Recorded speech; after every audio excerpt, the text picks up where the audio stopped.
Mesdames, Messieurs, bienvenue sur Africa TV. Il est l'un des rites les plus représentatifs de la société Béti, à la fois craint et convoité selon les circonstances. Le Tso, TS2O, charrie de nombreuses curiosités tant chez les profanes que chez les spécialistes de cette pratique ou bien du fait en cause. Quel est donc le contenu de ce concept ou bien de cette pratique, de ces rites pour certains? Nous allons à la découverte du Tso, mesdames, messieurs, en compagnie de Vincent de Paul Ndoussa, auteur de l'ouvrage intitulé « Les peuples Béti du Cameroun, origine, ethnie et tradition », publié chez l'Harmattan Cameroun. Monsieur Ndoussa, bonsoir. Bonsoir. Il fallait dire Zomlo Ndoussa. Oui. Puisque c'est votre qualité. Oui. Et vous êtes bien placé pour nous parler de ce rite qui suscite beaucoup de débats. Alors, qu'entend-on par Tso? Oui, le Tso, en fait, il faut d'abord définir le mot. C'est un mot ewondo. Le Tso signifie souillure. La société traditionnelle Béti est organisée. Elle a des règles. Lorsque vous commettez une faute, lorsque vous commettez une infraction, vous devez être puni. Le Tso fait donc partie de ces fautes, ces péchés que les gens commettaient et commettent encore aujourd'hui. Donc c'est une souillure. Je veux m'étendre beaucoup plus là-dessus par rapport à vos questions, mais ce qu'il faut dire à retenir, c'est que en fait, c'est une souillure, c'est une faute qui a été commise et qu'il faut à tout prix blâmer et corriger dans la société Béti. À côté de cette infraction, de cette souillure, c'est en même temps une pratique. Disons que parler de pratique, c'est trop dire. Lorsque la faute est commise, il faut donc chercher à soigner le mal, puisque c'est un mal. En fait, qu'est-ce qui caractérise le Tso? Je pense bien qu'on devait en arriver là. Il y a l'inceste. La société traditionnelle Béti ne tolérait pas que des personnes qui appartiennent à la même communauté de sang entretiennent des relations sexuelles. Il y a donc l'inceste. Et on distinguait cet inceste-là à divers niveaux. Un père et sa fille ne devaient pas avoir des relations sexuelles. Une mère et un fils ne devaient pas avoir des relations sexuelles. Un frère et une sœur. Même entre cousins et cousines, il ne fallait pas cela. Et on allait même plus loin. Le fait d'entretenir des relations sexuelles avec l'épouse d'un cousin, d'un frère, c'est en même temps le Tso. Le fait d'entretenir des relations sexuelles avec une belle-mère, c'est le Tso. Donc, bref, c'était ces relations coupables qui étaient vues par les ancêtres comme des actes abominables. Ça, c'était dans le cadre de l'inceste. Maintenant, il y avait d'autres cadres, c'était au niveau des homicides. Quand vous tuez un parent, vous pouvez tuer votre père, ou bien le père tue l'enfant, c'est le Tso. Le père tue son épouse, c'est le Tso. Le fils tue sa mère, c'est le Tso. Donc, bref, le fait de tuer, de faire verser le sang dans la communauté, c'était lié à le Tso. Donc, la famille Béti ne tolérait pas qu'il y ait ce meurtre-là au sein de la famille. Là, vous avez tué la Voumna. Vous avez tué le sang, vous avez coupé les liens avec le sang, la parenté. Bon, maintenant, donc, quand vous vous donnez la mort, ça peut être par noyade, ou bien vous tirez un coup de fusil sur vous. Là aussi, la société traditionnelle Béti ne tolérait pas ça. On appelait ça toujours le Tso. Bon, le fait aussi que quelqu'un ait eu à poser ses pièges en bouche et que vous y allez vers ces pièges-là lorsqu'un animal est pris et que vous prenez cet animal-là sans sa permission, vous volez cet animal-là, on considérait toujours que c'était le Tso. Puis il y avait aussi des cas d'accident. Et aujourd'hui, justement, ces cas d'accident posent de nombreux problèmes. Mais à l'époque des ancêtres, les accidents, c'était le fait de grimper sur un palmier et de tomber. Là, c'était le Tso toujours. Bref, c'était à peu près ça. Peut-être que je suis allé un peu vite à la besogne, vous aviez toujours des questions à poser là-dessus. Nous sommes tous dans donc ce sens. c'est en quelque sorte ça qu'il y avait l'inceste, il y avait l'homicide, il y avait les noyades, et les accidents. Tout ça, ça constituait ce qu'on appelait le tso. Il fallait donc à tout prix trouver un remède quand vous avez déjà commis ce péché-là, cette faute-là. Donc ça dépendait des cas. L'inceste avait son remède à lui. Les homicides avaient leur remède, les noyades et tout ça. Peut-être que vous aurez à poser des questions là-dessus. Donc, l'on retient sur les 4 principaux éléments déclencheurs du tout, à savoir l'inceste, l'homicide, le suicide, les cas d'accident. Oui. Il s'agit des crimes ou bien des maux graves qui affectent la société Buti. Ah, oui. C'est-à-dire que le taux ne concerne pas les faits mineurs. Si on est allé voler, si on a dit un mensonge, le taux... Non, ce n'était pas ça. Mais lorsque ça prend une certaine ampleur, par exemple, aller voler, quelqu'un prend la peine d'aller poser des pièges. Il devait se nourrir, ça c'était déjà sa vie là. Il va trouver, s'il trouve un animal dans son pied, il va se nourrir avec, nourrir sa famille. Mais vous allez et vous prenez cet animal-là, c'était toujours le taux. Mais ce qui est très important dans tout ça, c'était les conséquences. Je pense qu'on va arriver là tout à l'heure.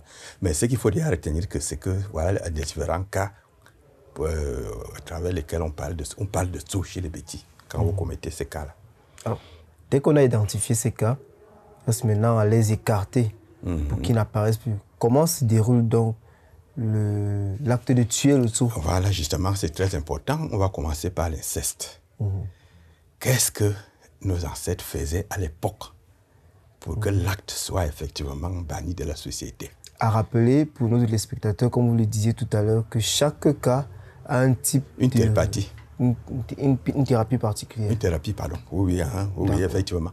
Bon, pour l'inceste, donc, j'étais en train de dire qu'il fallait trouver ce qui devait faire en sorte que le mal ne puisse plus être commis par la suite et guérir ceux qui l'ont commis. Qu'est-ce qu'on faisait donc? C'est que les coupables, on les présentait en public. Et ils devaient être en public nus, tout nus, en public. Et on cherchait un mouton qu'on mettait sur le sol, qu'on couchait sur le sol, et on demandait aux deux coupables de piétiner ce mouton-là. On appelle ça en petit équar tomba, c'est-à-dire le piétinement du mouton. Et vous devez piétiner ce mouton-là jusqu'à ce que mort s'en suive. Tant que le mouton n'est pas mort, vous devez continuer à le piétiner tout nu en public. Et avec ça, si vous parvenez à faire en sorte que le mouton, par le fait de le piétiner, qu'il meure, c'est pas tout. On vous demande de consommer l'acte en public. Et vous devez le faire. Il fallait faire ce qu'on vous demande de faire. Si vous voulez vraiment enlever de vous la souillure, vous devez donc copuler en public. Bon, en fait, ça paraît un peu... On peut se poser la question que ça guérissait donc quoi, en quelque sorte. En fait, oui, puisqu'en réalité... ça faisait que d'autres personnes n'aient plus le courage ni la volonté de commettre cet acte-là. Ils sont peu nombreux, ceux qui peuvent accepter après avoir vu des gens nus en public et on leur demande de copuler, se mettre aussi à faire ça. Puisqu'au fond, on a l'impression que ça ne guérit pas de mots, ça sert juste à afficher la nudité. Je n'ai pas terminé. Des individus. Pas terminé. Je voulais seulement montrer comment, au niveau social, sur le plan psychologique et psychique, ça jouait sur d'autres personnes qui ne devaient plus faire ça. C'est une manière de les soigner, même aussi psychologiquement, parce que les intentions sont toujours là. Hein? Donc, il fallait déjà tuer ces intentions-là. Quand vous voyez ça, vous dites que, mon Dieu, je ne peux pas accepter de poser un tel acte, me mettre nu en public et copuler avec telle ou telle personne. Qu'est-ce qu'il fallait donc faire par la suite? Ensuite, donc, le mouton qui est piétiné, on s'en servait donc pour le rituel. On l'abattait et puis le sang qu'on retirait du mouton, qu'est-ce qu'on faisait avec? On le mettait dans un bol que chaque coupable doit boire ce sang-là. Et il dit, avant d'avaler le sang, que plus jamais il ne touchera à sa sœur. Et qu'il le dit publiquement, solennellement. Plus jamais il ne touchera plus à sa sœur. Et il boit. On donne à la sœur qui dit la même chose et elle boit le sang. Ça faisait en sorte que les deux devaient se séparer sans que par la suite leur progéniture ait des problèmes en tant que tel. Parce que le problème du sceau, en fait, c'est qu'on cherche en sorte que les descendants, la postérité n'ait pas de problème par la suite, puisque le sceau provoque effectivement ces problèmes-là. On va le voir dans le cas des homicides. Je passe donc par les homicides. Quand vous tuez un parent, vous devez savoir que même des générations plus tard, 4e, 5e génération, il y aura des effets. Il y aura des cas de mort, de décès successifs, des morts violentes. Vous allez vivre ça. Vous allez voir une certaine famille, les gens décèdent dans cette famille-là, on ne comprend pas. C'est une famille qui tend à disparaître. Aujourd'hui, c'est elle, demain, c'est telle autre. Ou bien les gens vomissent du sang, les gens sont toujours malades, on essaie de les soigner, ça ne tient pas, ça ne va pas. On se pose des questions, mais bon, cette famille-ci, qu'est-ce qui se passe dans cette famille-là? C'est dû au fait que l'un de leurs parents a commis l'acte du sceau et on n'a pas essayé de traiter cela. Tant qu'on n'a pas traité, il y a donc ces effets-là, les maladies graves, incurables, les décès et tout. Maintenant donc, qu'est-ce qu'il faut faire? Là, il faut chercher celui qu'on appelle à peu près, enfin pas à peu près, qu'on appelle le prêtre du sceau, c'est-à-dire celui qui pratique le sceau et qui peut guérir. Et là, c'est très long. Mais je ne vais pas m'étendre là-dessus. La personne va vous demander ce qu'il faut préparer. Il y a les chèvres, il y a les huiles, etc. Il y a toute une liste qu'il faut apprêter. Il va donc venir la veille. Et là, il appelle tous les membres de la famille. Chacun doit faire sa confession. Et il ne faut rien cacher. Il faut dire tout ce que tu as en toi et qui n'est pas bien. Tous les actes blâmables que tu as eu à commettre, il faut les dévoiler en public. Il fallait donc cette confession publique-là, la veille. Maintenant, donc, lorsque cette confession-là a été faite et que le pratiquant du sceau, le maître du sceau, estime que la famille s'est déjà confessée, la famille a déjà tout avoué, et il faut donc maintenant passer à la thérapie même. Qu'est-ce qu'il faut donc faire? Il prépare une mixture. Parce que lui seul en détient les secrets, qui est composé des excréments humains. Il est vrai que certains contestent ça, que ce ne sont vraiment pas des excréments humains, mais certains, dans le temps, à travers mes recherches, ont bien démontré qu'il s'agissait des excréments humains qu'on prenait au niveau du bord des bidouks, là, c'est-à-dire oui, indigènes, là. On prenait ça, on mettait avec des 1000 pattes. Et curieusement, la mixture était bien avalable, mangeable. Et puis d'ailleurs, on voulait se faire soigner. Bon, qu'est-ce qu'il faisait donc? C'est qu'il mélangeait à cette mixture-là des écorces d'arbres du sceau. Il maîtrisait de quoi il s'agit. Et puis les chèvres, tout ce qu'il apportait là. Il faisait une sorte de mélo-mélo, un mec qui est composé de tout. Et chacun devait donc passer devant la grande marmite qui avait tout ça déjà préparé et avaler ça. Et avaler ça, tout le monde passait à la ronde pour avaler ça. Maintenant, ce n'était pas tout. Il fallait aller à la rivière. À la rivière, là-bas, il fallait faire des barrages et essayer de dégager l'eau qui est dans les barrages qu'on a déjà fait. Et là où il y a les poissons, surtout, on cherche le poisson silure. On coupe sa queue et on reprend ce poisson silure-là, on remet dans l'eau. On donne un délai d'1 an. Vous ne devez plus venir pêcher dans cette eau-là. Personne ne doit plus venir pêcher là où il y a cette rivière-là. On verra après 1 an si le remède a produit les effets escomptés. Si on vient le retrouver, c'est que le remède, les gens qui ont eu, les victimes du sceau sont guéris. Alors, il faisait donc ça et il rentrait et il y avait des interdictions par la suite. Il ne fallait pas manger ceci, il ne fallait pas manger cela. À attendre 1 an. 1 an après, il revenait donc. Et curieusement, tout ce qu'il faisait là, avec tout ce que les gens avalaient, ça donnait des effets. Si une famille avait des décès successifs, des décès précoces, ça s'arrêtait. Hein. Dans le temps, effectivement, ça s'arrêtait. Ce n'était pas...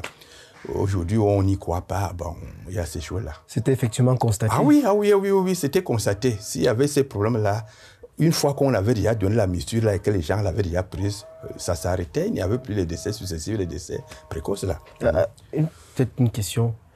Cette mixture, elle est réservée à qui? Ceux qui ont commis le taux ou alors toute la famille? Puisque la personne qui a commis le taux, parfois, elle est déjà décédée. Oui. Puisque ça peut être un arrière-parent qui a commis un meurtre et qui est décédé sans qu'on fasse ça. Et puis la famille qui est restée, les descendants ne durent pas... Enfin, il y a des décès successifs, il y a des décès précoces. Donc, ces gens-là, ce sont eux qui doivent avaler la mixture.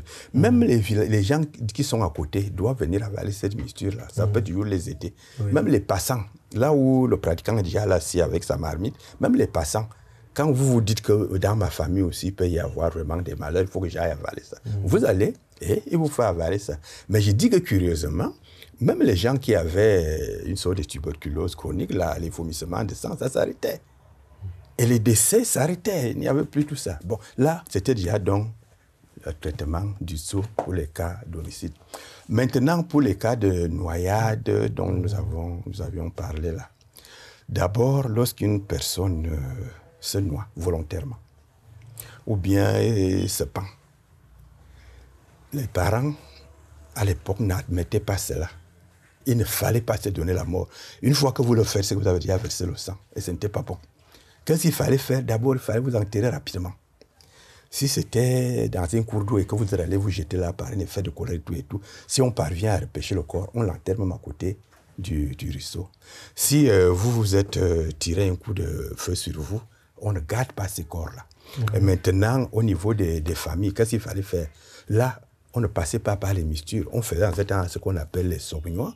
C'est-à-dire, on prépare d'autres sortes de mixtures avec des écorces et des herbes. On vous lave la descendance, hein, pour que le malheur que votre parent a commis ne puisse pas avoir des répercussions sur vous, des effets sur vous. On vous fait une sorte de lavage qu'on appelle donc les saumignois. Là, c'était une façon de traiter ça. Maintenant, pour les accidents, par exemple, quelqu'un qui est monté sur un palmier et arrivé au sommet, il tombe, il décède. C'était la même chose. On se disait que vraiment, il laisse le malheur dans la famille, puisque le sang est versé. C'était toujours les saumignois qu'on faisait. Maintenant... C'est ça qu'on appelle les vermetés aussi? Non, ce n'est pas ça les vermetés. Les vermetés, c'est que tu es mon enfant. J'estime que de temps en temps, il faut te bénir pour que tu puisses progresser dans la vie. Hein? Un parent doit normalement appeler de temps en temps ses enfants et faire ce que tu appelles les vermetés. C'est-à-dire, il crache sur eux en prononçant des paroles de bénédiction pour que les enfants puissent ne pas subir des malheurs et tout le reste là, pour qu'ils progressent bien dans la vie. Donc, pour les cas d'accident, comme je vous ai dit là, il faut toujours faire ce qu'on appelle les saumignois. Mais là où il y a le débat aujourd'hui, c'est sur les accidents de circulation. Ce qu'il faut relever, c'est que au temps des ancêtres qui ont commencé à faire des pratiques de saut, il n'y avait pas de voiture pour qu'on puisse vivre des cas d'accidents de circulation. Il n'y en avait pas. Il y avait des cas d'accidents, comme je vous parle là, des gens qui tombent des palmiers et tout. Maintenant, donc, il y a un débat aujourd'hui. Est-ce qu'un accident de circulation, lorsque le sang est versé, est le saut? J'ai toujours répondu à cette question-là, et je le fais également dans le livre Les peuples petits du Cameroun. Et là où j'ai eu à exposer sur le sujet, je l'ai toujours dit.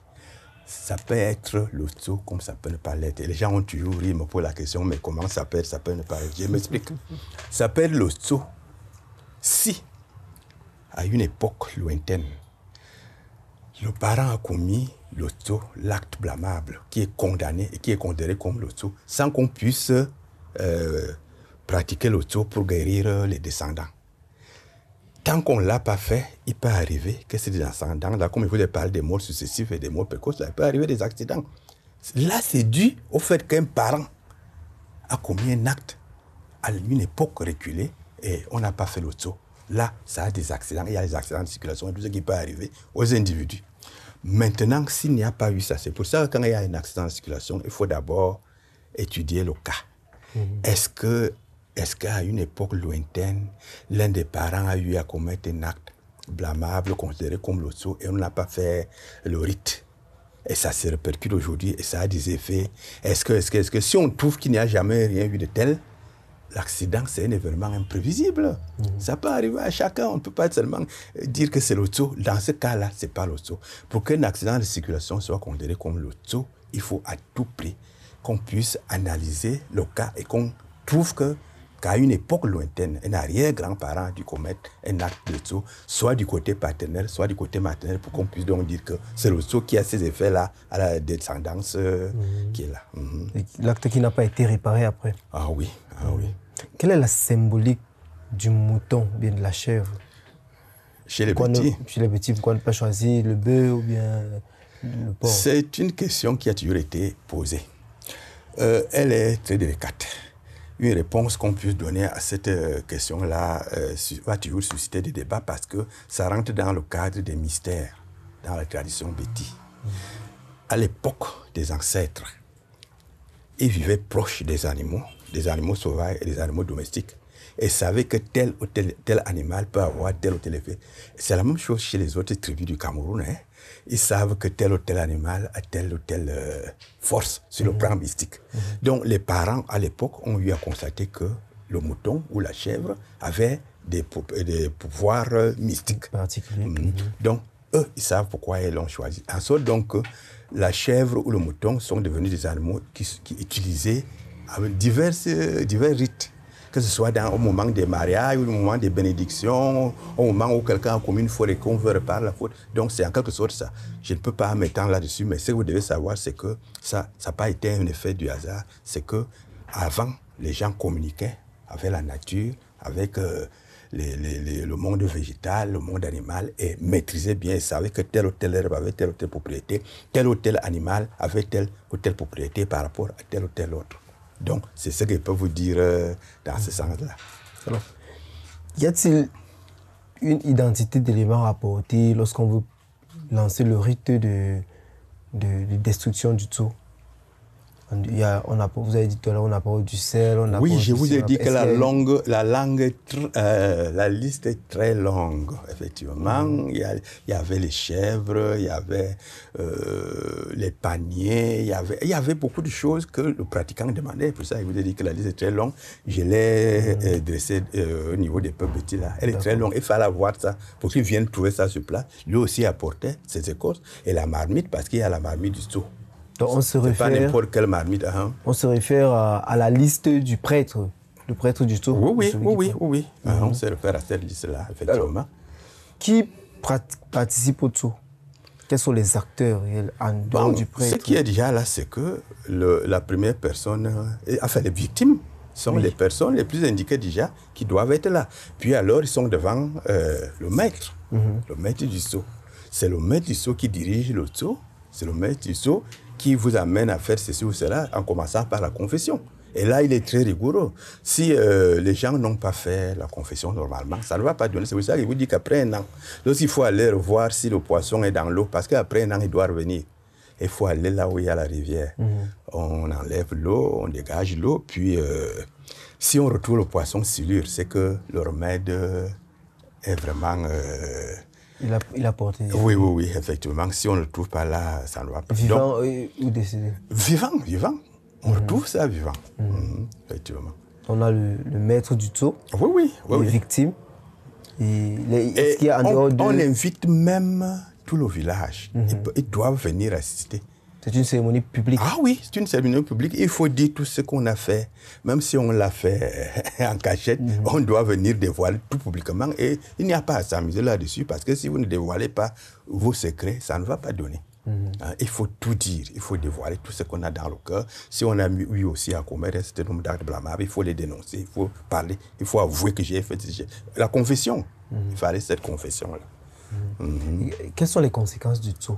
Oui, comme je vous ai dit tout à l'heure, bon, pour le cas d'inceste, bon là, c'est la même chose que la science révèle. Hein. Les enfants qui naissent des incestes, on sait, il y a les malformations, ces enfants-là, et puis ils ne vivent pas longtemps, etc. Et puis les personnes même qui sont coupables d'inceste sont bannies par la société, sont écartées de la société. Il y a ça sur le volet psychologique, psychique, qui sont écartés.